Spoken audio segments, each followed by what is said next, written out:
on COVID-19 with special guest speaker Dr. Richard Brown. Today at the Legacy Building, the Ernie Chambers History, Arts, Humanities Museum, we gathered to discuss future steps on making sure that others are getting vaccinated as well as masking up and continuing to follow guidelines for COVID-19 as we head into the new year. I came out here because it never hurts to learn something new, and by the grace of God, me and my kids have never had COVID, but I am vaccinated. I got the first and the second shot, but I do follow protocol since the beginning by keeping me and my kids safely away from everybody. You know, the only people that really go around would be my family, but even half of the time not that, because my mom and my dad both have had COVID, but my dad's in remission from prostate for the last 6 years, and then I have a 1-year-old at home and other kids, so it's like I try to follow every protocol to make sure like my kids don't get sick or I keep myself, you know, out of the way so that way I don't bring it. No, I just hope that everybody takes it a little bit more seriously. We're still in a pandemic. It hasn't ceased. And as Dr. Brown had discussed about, the COVID doesn't care about, it has its mission and it has its job. And its job is to kill you. So without the vaccination and the medications to help us, it'll be really sad to know that a lot of people will die. Why do you believe people should get vaccinated for COVID and also get flu shots? First of all, flu and COVID are different. You can have one without the other. You could have both or neither. Anytime science and medicine, the ones who practice, say this is something that will protect you against these viruses, I get the vaccinations. As I said, I get a flu shot, the COVID shots, and I got all of the pneumonia shots that I needed.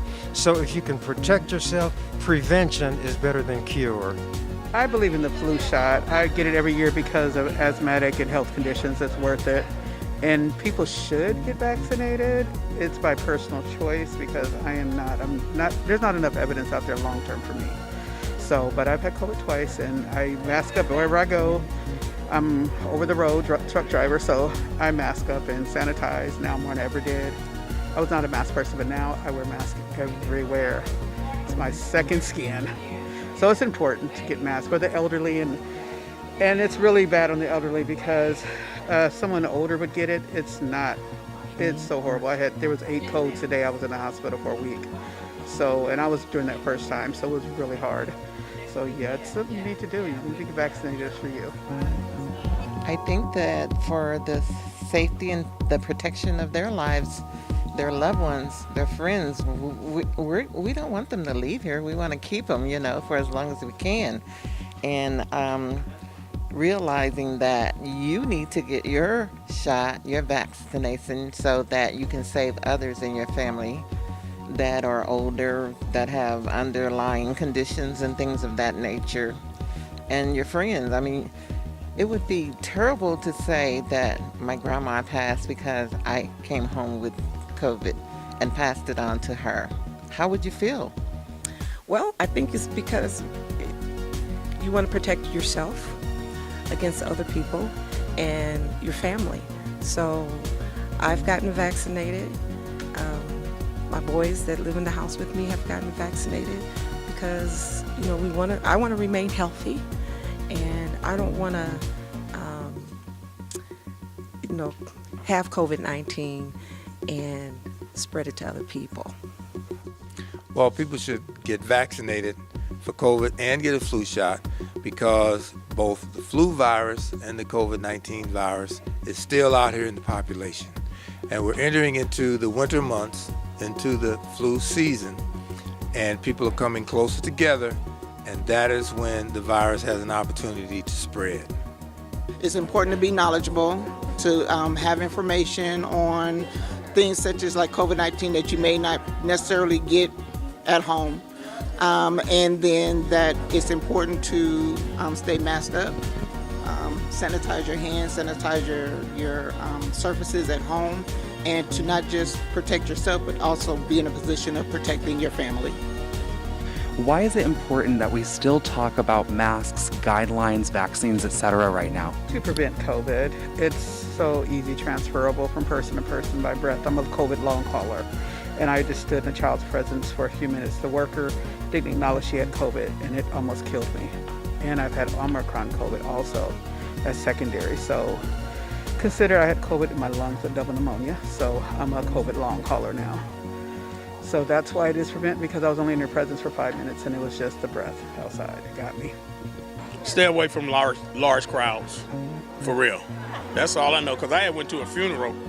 Who would think they'd get it at COVID at the funeral? I did. So I try to stay away from large crowds, and if I do go around large crowds, I wear my mask. And other than that, that's that. Well, we should keep talking about the mask, because the mask is the one way that we can protect ourselves from breathing in the particles from other people who may be infected. And so now that we're into the holiday season, which I say begins at Halloween, which is a couple of weeks from now, we're going into Halloween, we're going into Thanksgiving, we're going to do Christmas and New Year's. People are going to be coming together and in each other's company, and it is important that they wear a mask in those groups where they aren't sure whether other people are infected or not. And we know that when we're close to each other, the opportunity for small particles to spread amongst people, it can happen.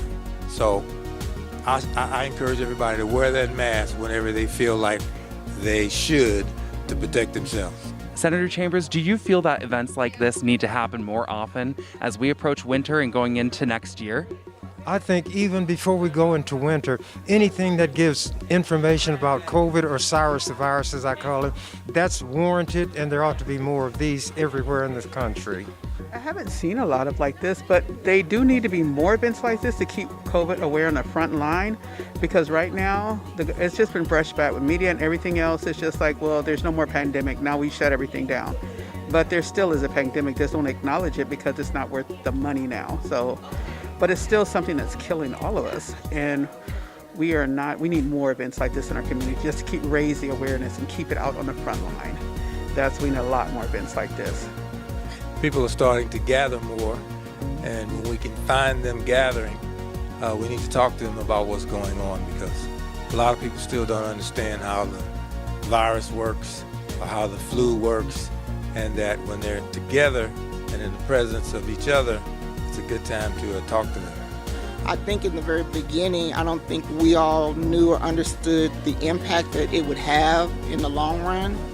I think we all treated it as sort of like the flu, that, okay, we'll get a couple of sniffles, we'll get sick, and then we'll get better. And we didn't realize, or maybe I should say I didn't realize, till today, in hearing the numbers of deaths across the United States, across the state of Nebraska, and then in Douglas County.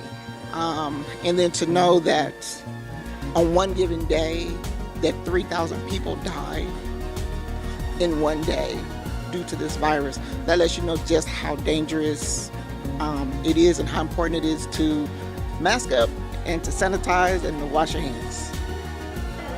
I'll just be glad when it's over with, because I had the COVID before, and thank God I got over it.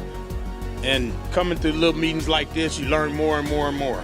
Like I said, I just want it to be over with, but it look like it's not going to be over with in one day or whatever. But I'll be glad when it's over with. The virus is real. Its only mission is to kill. Thanks so much for watching. I'm Amber Rodriguez with EWC Communications, and I hope you learned something new.